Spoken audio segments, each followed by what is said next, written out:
gaudily decorated with a full allowance of bows and streamers of flame-coloured ribbon. It is quite an upper class item of clothing because it implies you have other clothes. His face was pale and ghastly and indicated late nights and debauches, which is definitely someone's Twitter bio. Hello everyone, welcome back to the channel. I am joined here today by my wonderful friend James, joining us from the Gender Community Lending Library. You got it. There we go. James has very kindly agreed to come on the channel to talk to me about the historical Crossdressers map that the GCLL is putting together, and we're going to explore some of the clothes that people have been wearing throughout history and how that's been recorded. So Gender Community Lending Library is an online postal transgender library, which basically means you find us online at the link that Ash will no doubt put below. Am I doing this right? Yeah, below. Absolutely. Navigate to below and you will find a link to a website where you can look at our book collection and you can fill out a Google form, and then I will send you books for free. We have a massive, at this point, range of transgender books. We have a huge shipment of fiction coming in this month, and we are very, very excited. So please borrow books from us. We also do a public history project, currently just the one, which is right now focusing on historical cross-dressers between about 1750 and 1850. So I figured we would talk about that because you, Ash, although like so few people know this, you are basically like my Bible. Like every time I come across something in the archives and I'm like, I have no idea what they're talking about, I say, hey Ash, what's a sack coat?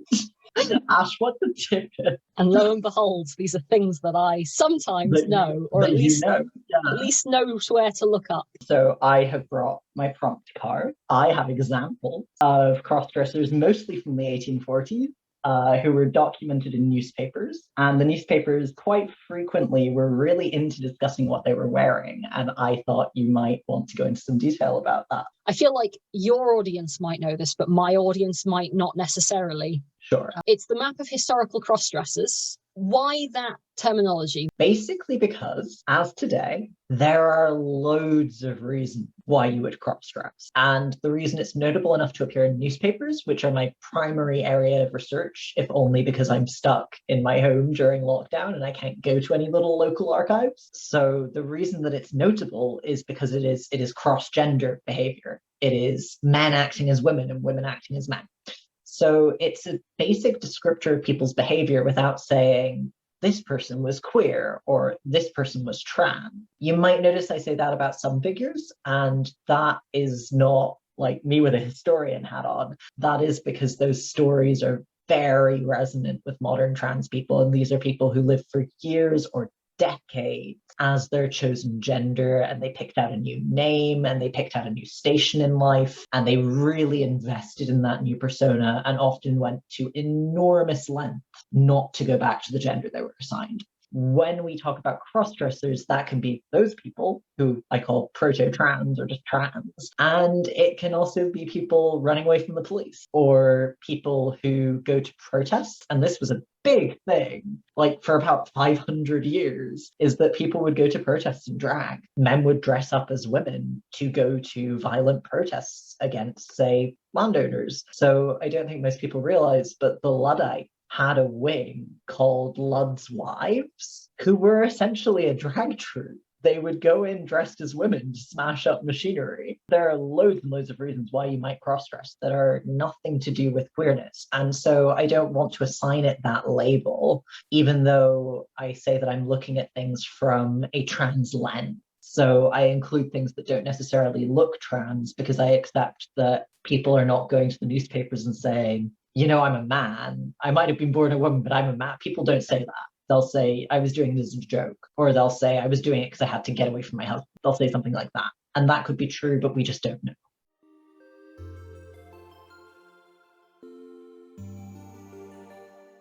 Yeah, I'll just segue into, we can look at the archives together, by which I mean you can do the research and I will ramble when you bring me specific facts. So without further ado, I'm going to read out my examples and we can discuss. So this person, I'm not going to tell you much about them. I'm going to tell you that we are in, I think, Northern Ireland, and it is 1843. And they were wearing an old blue cloth coat, black cloth vest, cloth cap, black neckcloth, corduroy trousers, strong brogues, and stockings. This is obviously someone wearing masculine coded clothing. That is something I might actually want to look up. So they've said trousers, 1843, trousers is right. We are moving out of we're moving out of menswear being kind of knee length, and we're going into full length trousers being standard for everyone. If it was a little bit earlier, we could look and go, okay, this person's wearing trousers, which probably means they are working class as opposed to someone more high society. What were the other details? I've just latched onto the trousers because they're great. The stockings is the weird, like, why is this an important I find that a lot. A lot of them seem to be wearing both trousers and stockings, and it took me a while to visualize that, but I found some engravings, and it seems at first I thought it might be like knee socks, you pull them way up, but you don't. It appears to be like ankle-high socks that go over your trousers. Okay. Yeah, and they're usually patterned, so they're like stripy or spotty. Right. Even. Brightly coloured socks, very much a thing.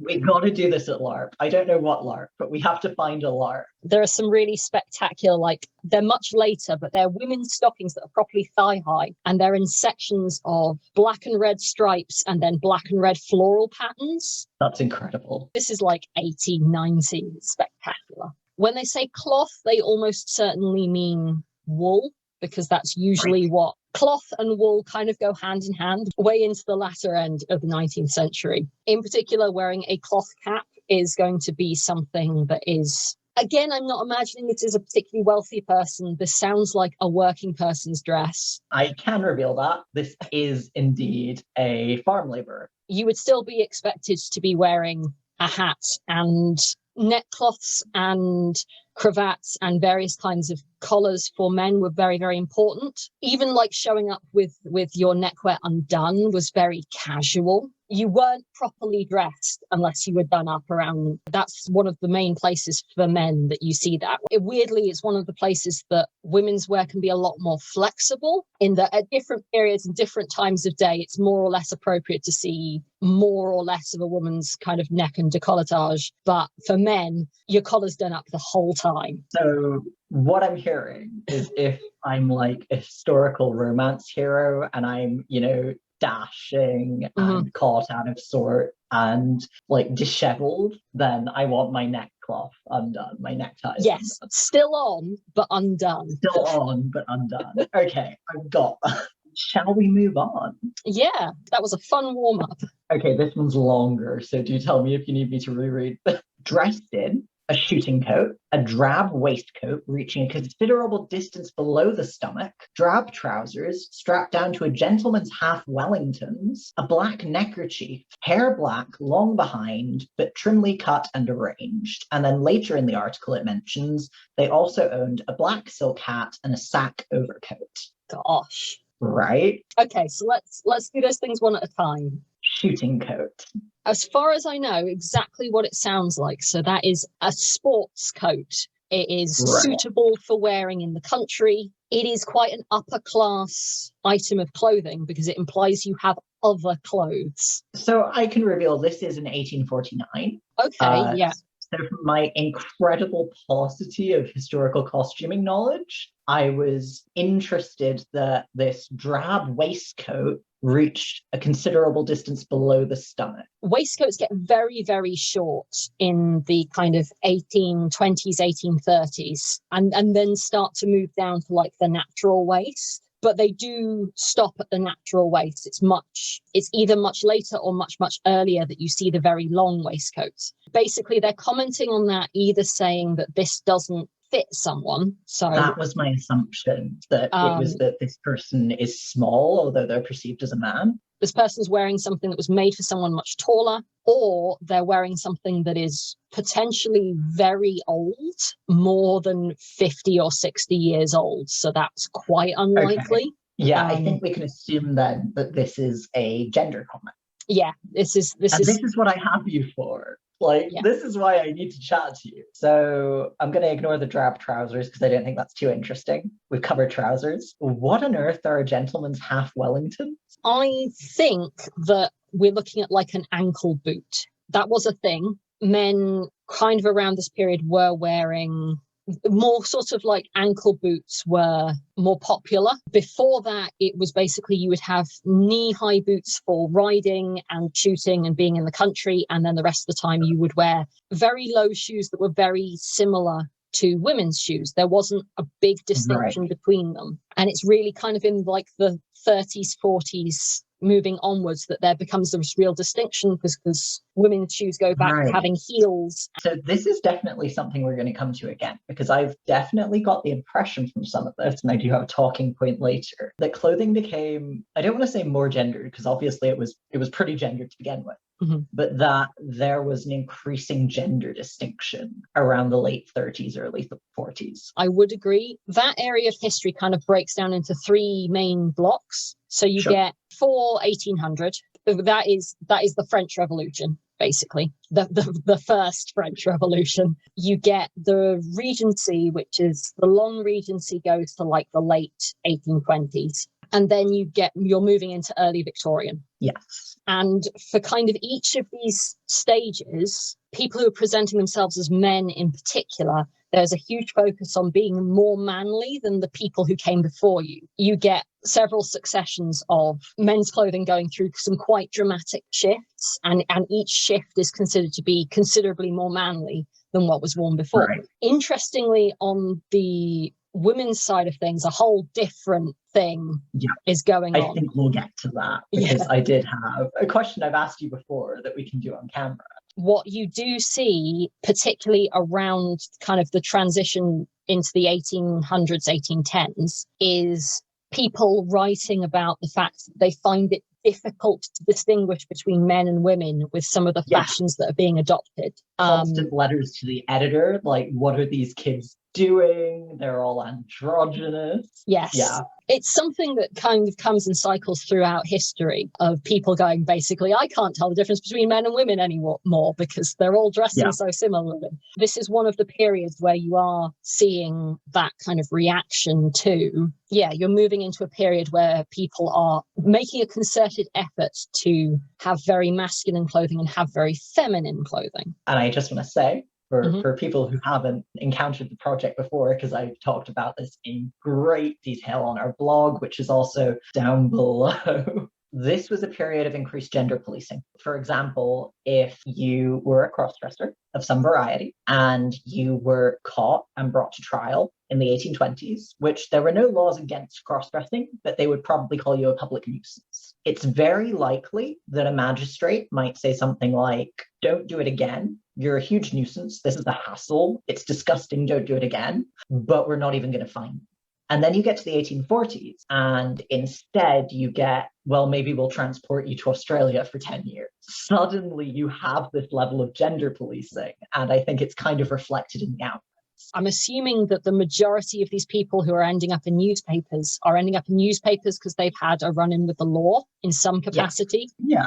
We're not necessarily getting a representative sample, but... Absolutely. So some of these people, the vast majority of the ones where we have descriptions of their outfits, those tend to be ones who had a run-in with the law. So this one that we've just been looking at was actually someone in Manchester who was renting an apartment and was periodically seeing a young man from Yorkshire who may well have been there or his lover. At some point, they attracted the attention of the police, who said that's a woman in man's clothing. And the constable who felt this way entered the house and basically continuously asked questions until this person broke down and revealed that, yes, they had been assigned female at birth, and they claimed to have a lover from West Yorkshire who had come and bought them all these clothing, and that they were being taken care of until they could marry.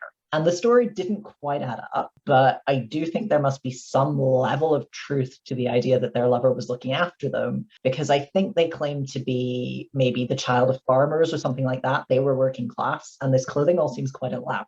And they were renting without working as well. They referenced this person having a men's silk hat. Yes, a black silk hat.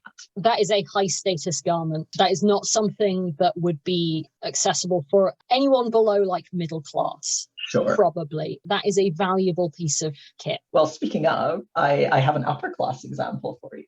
which Excellent. again, this person is assigned female and living as male. I sometimes call these people proto-transgender because very many of them have life stories where they will have lived as a different gender for many years before discovery. So this person, this is incomprehensible to me. A dark linen taglioni coat with a standing collar, light Okay. waistcoat, good black trousers, short Wellington boots, and a good black hat. Whenabouts is this one?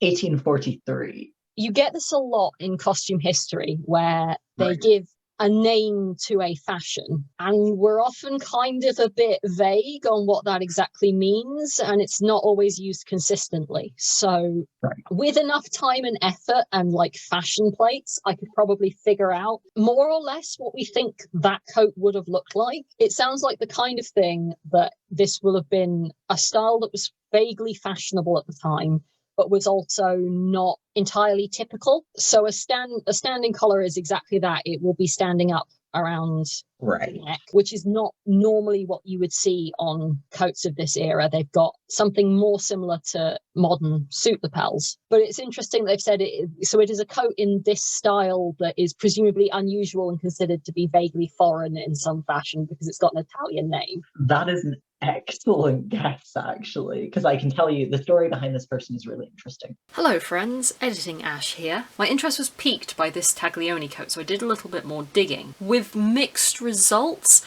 I have found several references to the coat. I found a reference to travellers wearing Taglioni coats in one of the Carlisle letters dated to 1839. I also found a ballad called The Taglioni Coat, which was only cited as pre-1856, and I also found a mention of a Taglioni coat in Joseph Coote's A Practical Guide to the Tailor's Cutting Room, which is a tailoring manual but does not include any instructions for how to draft a Taglioni coat, on the grounds that these several sorts of greatcoats are so differently cut by different tailors that I cannot pretend to describe them individually. Thanks for that, Joseph. And that text is, I believe, from 1848, so it does seem like this was a name for a style of overcoat that was widely in use in the 1840s, but I can't tell you what it looks like because, as it turns out, that's really hard. This is someone who once caught, and I forget why they were caught. It may well just have been that a policeman was walking by and decided they were cross-dressing. This happens a lot. They revealed, and I have no idea how much of this is true. We almost never know how much of these stories are actually true. They claimed to be the illegitimate daughter of a lord who had been raised across Europe, essentially, by a nanny who had taken them from country to country as they grew up, only for them to, I think, eventually escape and make their way to Britain to find their father dressed as a man. That's a hell of a story. It's one of those things where, like you say, we have no way of knowing how much of this is true. It would be a very plausible story to tell, to say, oh, well, I was dressed as a man because I needed to travel across several countries on my own, because dressed as a woman, you couldn't do that. Which obviously doesn't mean it's true, but I can understand why that would be the thing that you would say if you were caught.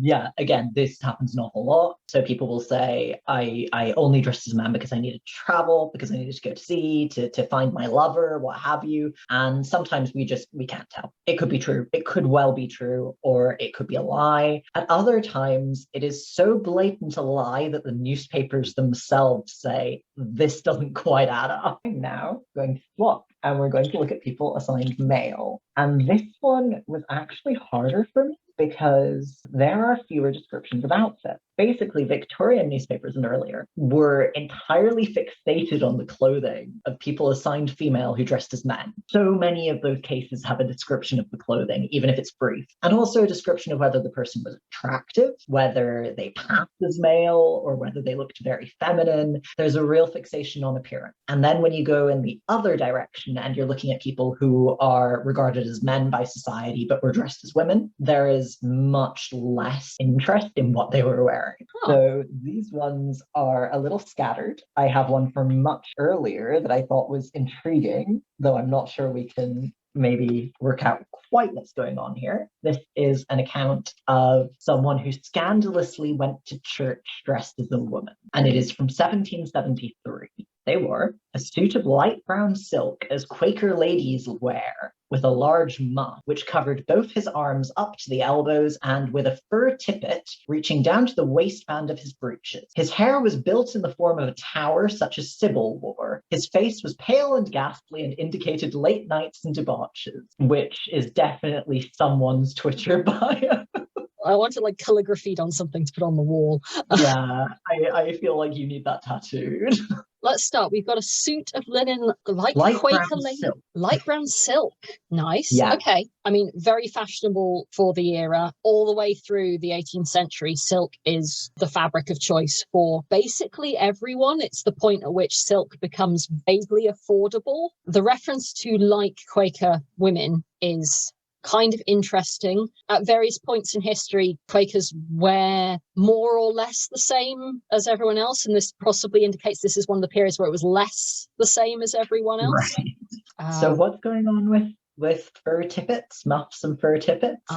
Muffs were very popular in this era, and they were enormous. You have illustrations of women holding them like this, kind of against their stomach where they should be, and they reach down to their knees. Big muffs was a thing. They were very, very fashionable. It was one of the things that people got concerned about in letters to the editor, with the men were adopting them as well. Right. A tippet in this era is, I think, something like a scarf. It's decorative, it's very narrow, and it kind of sits around your shoulders and hangs down. I think that's probably what they're describing here. I'm confused, though, because we also have a reference to breeches, down to the waistband of his breeches. So surely if he has a long skirt, no one can tell that this person is wearing breeches underneath. That's the bit that's throwing me a little bit, because I'm sure we would know about it if Quaker women of the 1700s were wearing trousers. Wearing breeches. Yeah, that is very much not the done thing. Yeah. I can't shed any light on that.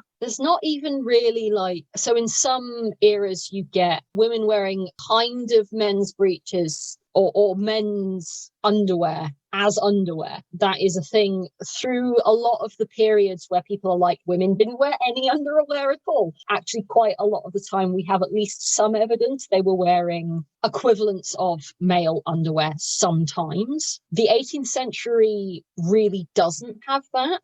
Other than cold, the main reason we have evidence that women were wearing underwear of some kind is to deal with periods. And, I was going to say. Yeah. And the evidence we have from the 18th century is that there was a variety of different options, but one of the ones that's been suggested is like wearing a cloth apron, but underneath your clothes and possibly tucked up, which doesn't really resemble breeches in any way, shape, or form. In any way. Unless this person's petticoats and bodice don't line up, and so they're wearing them over breeches and a shirt or something. That might make sense. I don't know. Hello, it's Editing Ash again. James and I discussed this at some length and just couldn't figure out what on earth they were talking about. So I went on a little bit of a research rabbit hole and found some interesting stuff. I thought I was going to have a really hard time of this, finding specific references to the way a religious minority were dressing in a specific time period. However, thankfully for us, Quakers write stuff down. So we actually have quite a lot of information about discussions that were happening at meetings of female friends and what kind of clothes they thought were appropriate to wear and what things they were adopting and things they were not. So it turns out that dress was a huge topic of discussion for Quakers in the 18th century. As such, we can actually say with some accuracy what they were wearing, which was modest and very plain, untrimmed jackets and petticoats of usually a light brown coloured silk. The silk could be expensive, it could be a very fine fabric, it was the trimming and the details that were prohibited. This actually leads me to believe that the reference to as Quaker ladies wear in this description is not women's dress, but it is the colour of the silk out of which this person's clothes are made, which introduces a whole bunch of ambiguity into whether or not this person is actually cross-dressing. So, James sent me the full text of the report in this paper, which is as follows. St. Stephen's Chapel has now become a masquerade house by way of substitute to Mrs. Cornely's. Mr. F came into a very full house Wednesday last, cold and frosty as it was, clad in a suit of light brown silk, as Quaker ladies wear, with a large muff which covered both his arms up to the elbow and with a fur tippet reaching down to the waistband of his breeches. His hair was built in the form of a tower, such as Sybil wore. His face was pale and ghastly and indicated late nights and debauches. In short, what with spindle shanks, hollow eyes, and affected simpering, he was the most complete macaroni that ever disgraced a British Senate. When this girlish fop, or androgyny, or rather hermaphrodite, entered, some tittered, some turned up their noses, and all except some other reptiles of the same stamp blushed to see the great council of the nation thus polluted and converted it into a pantheon for mincing popinjays.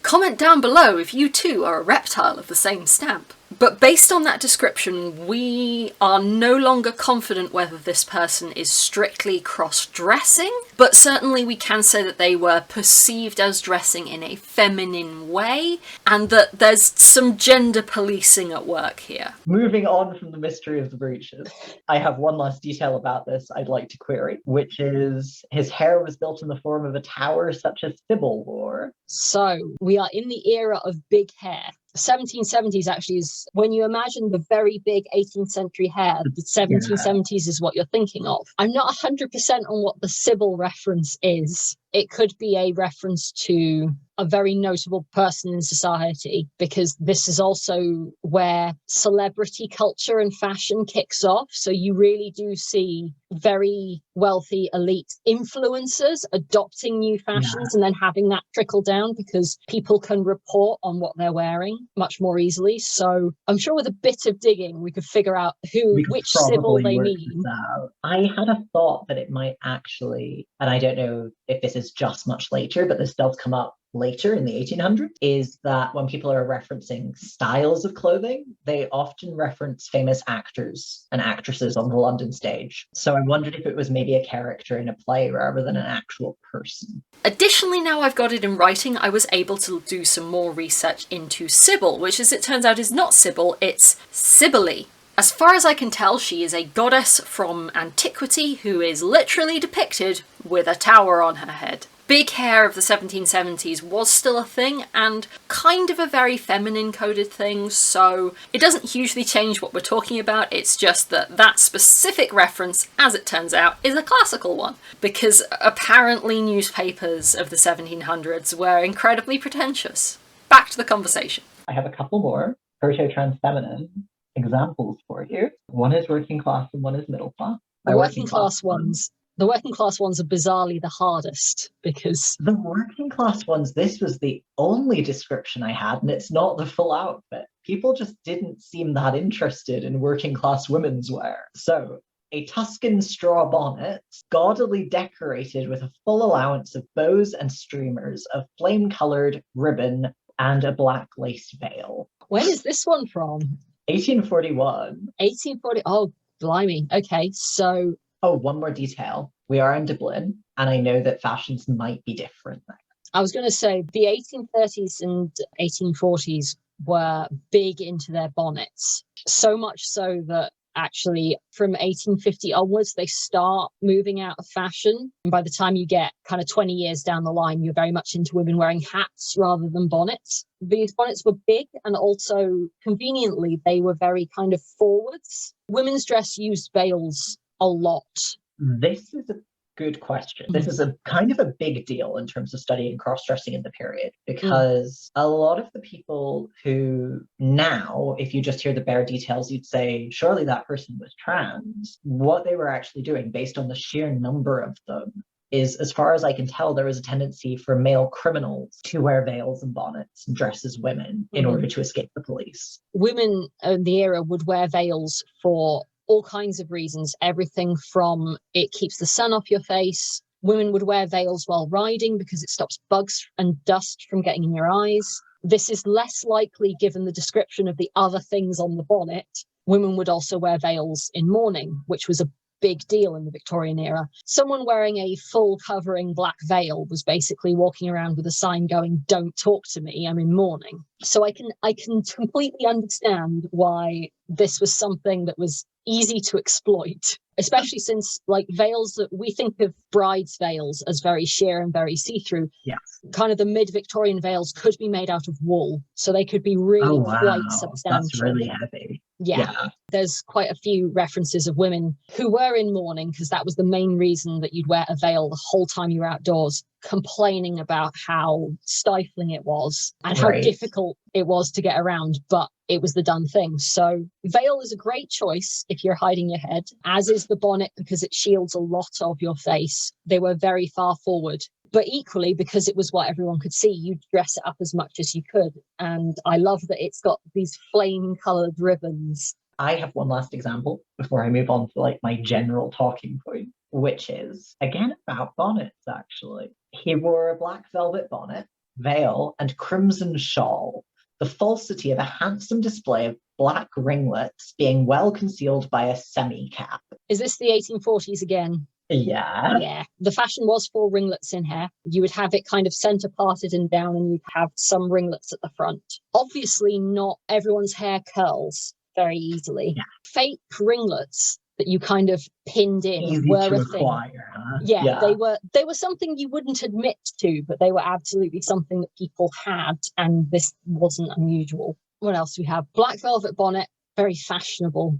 Okay, this is important because this is one of my favorite examples that I have discovered. This is an example I have given a talk on. This is such a good example because this is our teenage trans girl who ran away and tried to start a hat shop as a young woman. And Excellent. Unfortunately, she was discovered and deported. She very much got away. She stole some watches from her employer and pawned them to get the money to start her hat shop. She bought her supplies, she rented her quarters, and it appears she had some level of taste in hats. What a semi-cap is. So basically, you don't want your bonnet directly touching your hair. Before then, it was very much that women would wear a cap of some kind most of the time. Well into the 1830s, women would wear some kind of head covering most of the time, both just because it was societally expected and also because it protected your hair. It's getting less ubiquitous into the 1840s and later, but it's still something people are very much doing. I'd have to do a little bit more research to know exactly what a demi-cap is. At a guess, it's going to be something that will cover enough of your hair that you can wear your bonnet over it, and your bonnet is protected from the oils and whatever is in your hair. It's going to show some of what's at the front. Your nice ringlets at the front. Your nice ringlets and your fashionable hairstyle. Okay, that is the end of my specific example. You've done well. Like, I'm always impressed by the sheer level of knowledge you can bring me about random items of 1840s clothing. It's often a combination of generally being aware of clothing and the history of costume, but also there's so much we just don't know, isn't easily accessible, that there's a lot of like plausible conjecture that comes from knowing how clothes work. Yes, I can see that. I'd never heard of half Wellingtons before, but I'm like, okay, so I know Wellingtons was being the boots. That's probably ankle boots. It's possible. Yeah. So the 1840s, the reason I have so many examples, I actually had to look this up, is because newspaper taxation was reduced. So what happened is the number of newspapers in the UK increased exponentially. Everyone who was anyone had a newspaper. And so we just have loads and loads of articles. But the other interesting thing that happened that I think is relevant from your perspective is that it got much cheaper and easier to publish images. So newspapers started having engravings in them. And in particular, there is one called the Illustrated London News, which, oh my God, I'm going to get this wrong. 1842, I think it started being published. And literally its unique selling point was it had an image on every other page. And so from that is where I've gotten anything I know about 1840s costume comes from there. The overwhelming majority of costume historians are doing the exact same thing. We're digging through what we can get and going, oh God, okay, between this, and this. I occasionally think about it and I go, well, I know that you see people on the internet complaining about improbable clothing drawn in comics, drawn in webcomics or cartoons. And if any of these engravers were also very bad at, say, portraying modern women's wear, my ideas about what they were wearing will be completely inaccurate. You do see that a lot. It's really challenging as a modern person looking back, because not only do you have to get as far as going, okay, these drawings are clearly not going to be perfect depictions of what they're wearing, which some people really still don't. Some people will look at Edwardian fashion plates and go, oh, look at how Edwardian clothing on women basically makes them look like they're standing at an angle, because it's so full in the chest and then filled out at the back, but only from the waist down. It does make people look like this. And the number of people who I've seen going, well, obviously I need to figure out how to make a corset that makes my body do this. And I'm like, have you considered that's not what their spine is actually doing, because it's a drawing? Not only do you have to learn that, you then have to learn what for each specific era, based on what they think is what we're going for. What are they exaggerating? What are they not getting right? Yeah. Okay, here was the point I mentioned earlier. This is an excerpt of a report from 1844, and it brings up a point that I saw in a lot of contemporary reports in this era. On Friday night, a young man, a shoemaker in the Cowgate, dressed himself in female apparel and sallied out into the streets for a lark. His movements, however, were so awkward and unfeminine that his sex was speedily manifest to the passengers. This seems to happen a lot only in the 1840s, that people will say, I knew this person was a crossdresser because they moved awkwardly. What's going on in the 1840s? Why is it so hard to move? The answer is petticoats. Petticoats, as in a skirt worn under your other skirts, is a thing that you get for the last 400 years of history. However, in the 1840s, a lot of people, you can imagine like Jane Austen style Regency of the 1800s with the very shapeless dresses. And basically from that point onwards, dresses get bigger and bigger and bigger and bigger. But it's not until the 1850s you get the cage crinoline, so a big hooped skirt to hold your skirts out, which allows dresses to get really, really big, but also holds them away from your legs. Away from your legs, you can actually move. Before this is invented, you have basically people trying to get the biggest possible skirts they can, which means they are wearing up to about 7 or 8 layers. At least one of those will be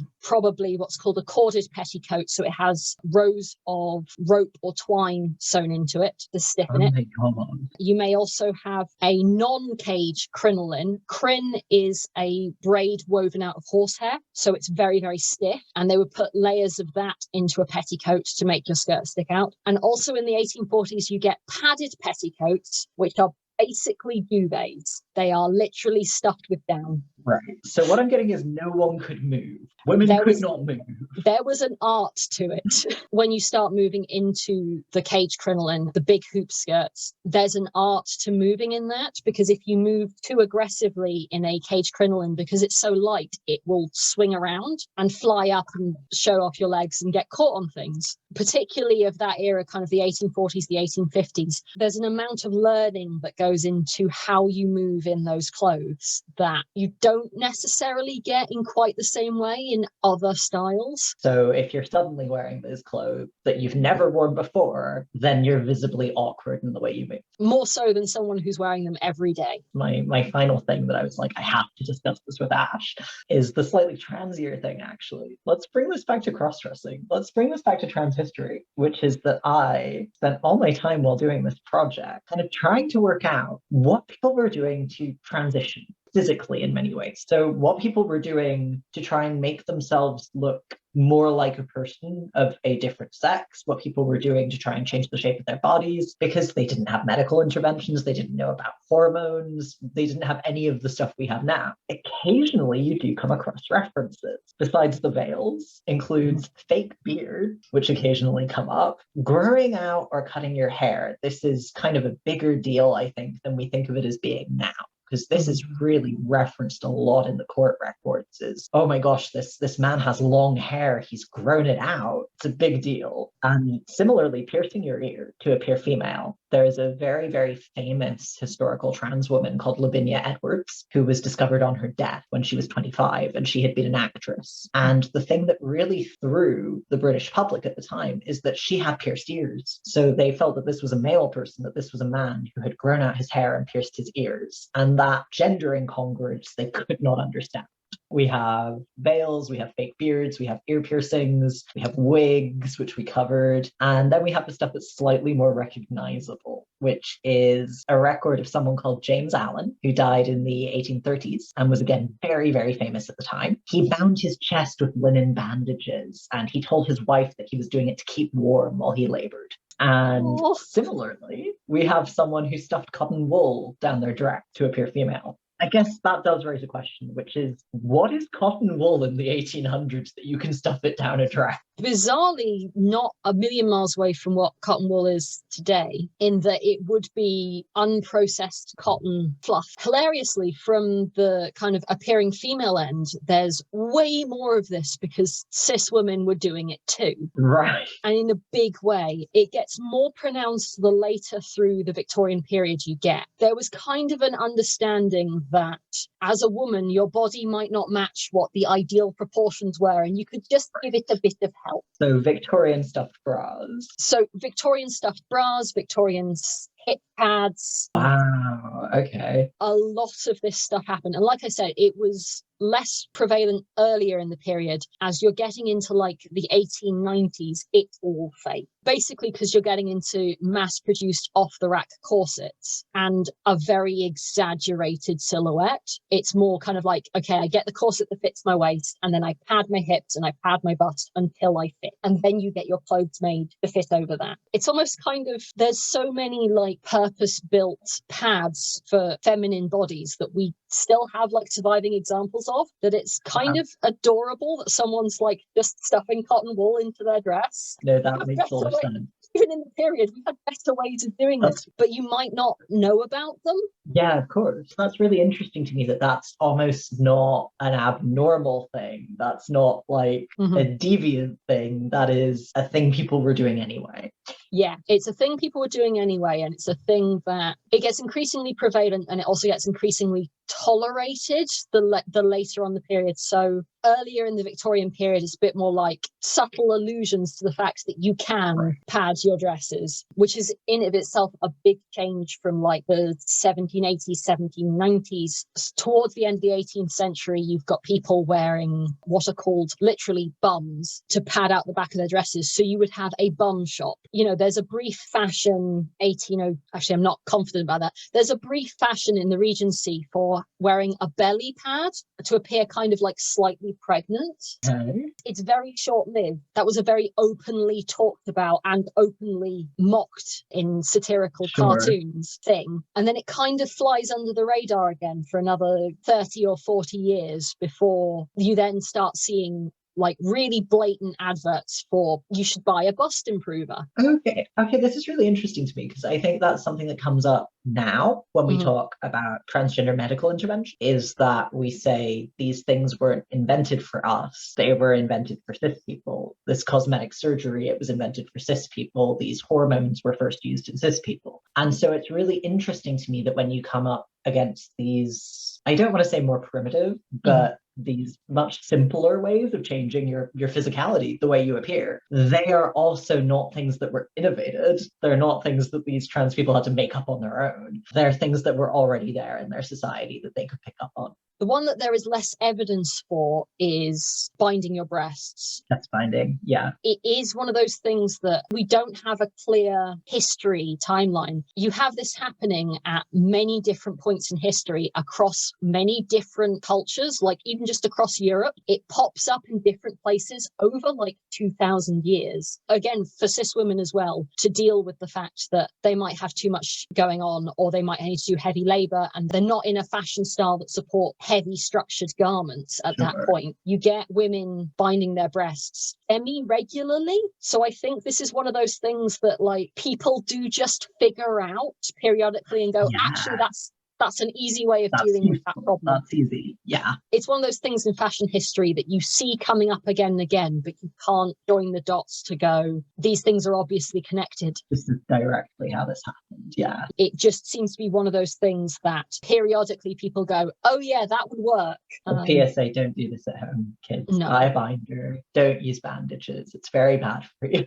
One of the things we kind of don't know is where people were getting their clothes from. Yeah. There are a lot of misconceptions about how, like, either you're able to buy your clothes in shops and you just walk into a shop and buy them, or you make all of your own clothes. Actually, the truth for a lot of human history is somewhere in the middle. In between those two things. Yeah. Home sewing is really not a thing in the 18th and early 19th century. It doesn't really become a huge thing until the domestic sewing machine is invented. People were making simple stuff at home. Your basic undergarments, your nightgowns, bed linens, that kind of thing, dresses and bonnets and men's suits, you would be buying from a specialist. Yeah, because that's really skilled labor. It's really skilled labor, and it's a lot of work. As fashions changed, you would adjust it, you would maybe take it in and hand it down to the next person in the family, and clothes did get sold on secondhand a lot. Secondhand clothing was a big industry. Believe me, I know, because I don't think you know this to the degree that a person can know this until you've started using search terms like women's clothing in a newspaper archive and finding hundreds and thousands and hundreds of thousands of newspaper advertisements for used clothing. It was a absolutely huge industry, and you don't get a lot of surviving evidence, but you can see how stuff was going from quite wealthy people to middle class people to very, very poor people over the course of several decades. We really take for granted that clothing is just something you can buy. Clothing in history was so valuable. Third or fourth hand clothing with a million alterations in it was actually still worth something. And people were stealing it as well. This is another thing where I get, negative hits where I'm not finding cross-dressers, is that people were constantly stealing clothing. It's one of the most stolen items that you find. Very portable. Very portable. People are hanging it up online so you can just grab it. It's intrinsically valuable. I think it can be hard for people to imagine how you would have gotten hold of clothing, and that is just the answer in those eras, is you buy it from a secondhand shop, someone selling secondhand clothing, or you'd steal it, or you might be given it. The clothes were there and moving around. They weren't necessarily new. Although it would be really interesting to see, obviously, none of the tailor's manuals or like workwoman's guides that we have surviving will ever mention anything like this, but it would be kind of interesting if we could ever find someone who'd had clothing custom made, but I just don't think we ever will. We've touched on, I think, all the major things we tend to talk about. Where people are getting clothes, what specific stuff is, how they know to do what they're doing. Historical anxieties about androgyny. I make a point of sharing them every time I find them now, because you could do another video as long as this video that was just about that. I do think it's hilarious that it shows up with clockwork regularity. Yes, every few decades. Every few decades, there's this sudden explosion of people going, we can't tell men and women apart easily. What's wrong with them? To our society? That goes back way past the kind of stuff I do. That goes back into antiquity. We've talked about the project. We've talked about the difficulties inherent in researching the past from a queer angle. I should give a quick shout out to all my stuff. Do you want to let us know where we can find you on the internet? So you can find us at www.genderlibrary.co.uk, and from there you can find us on Twitter, you can find us on Insta, you can find our Medium blog in which I occasionally ramble about historical cross-dressers, and perhaps most importantly right now, we have a new project we've just started, which is a transgender pen pal scheme. You can sign up and we will assign you another trans person, and you can have a chat via entirely private and confidential letters which are routed via the library, so you don't even have to give away your address. I will put links to everything in the description box below. Also you can donate to us. Please give us money. Yeah, normally about this point in the video, I'm like, and you can donate to my Ko-fi page. Don't donate to my Ko-fi page. Don't donate to Ash. Ash doesn't need money. I need money. Ash is going to buy cat treats with the money. I'm going to buy an underrepresented group books about themselves. I'm going to bring Thursday out here so you can say that to his face. He doesn't deserve cat treats. Thank you so much for joining me. I've enjoyed Thank this you for immensely. having me. We should do this again sometime. We totally should. And we should definitely make a LARP video. We should do that. I have plans. Oh man. Okay, plans. I'm excited. And with that, thank you all for joining us, and I will see you next time. James from LARP, or whatever, my dearest friend James, who is a delight. It will mainly be 1840s. I hope you brushed up on the 1840s. Don't worry, I don't know anything about the 1840s either. I muddle through it, you muddle through it. I can't wait for someone nitpicky to come and get us in the comments. It'll be great. In which case, we will look vaguely portable. So I imagine... Sorry, I'm getting distracted by the cat. We're all distracted by your cat, more or less constantly. He's a I good think. cat.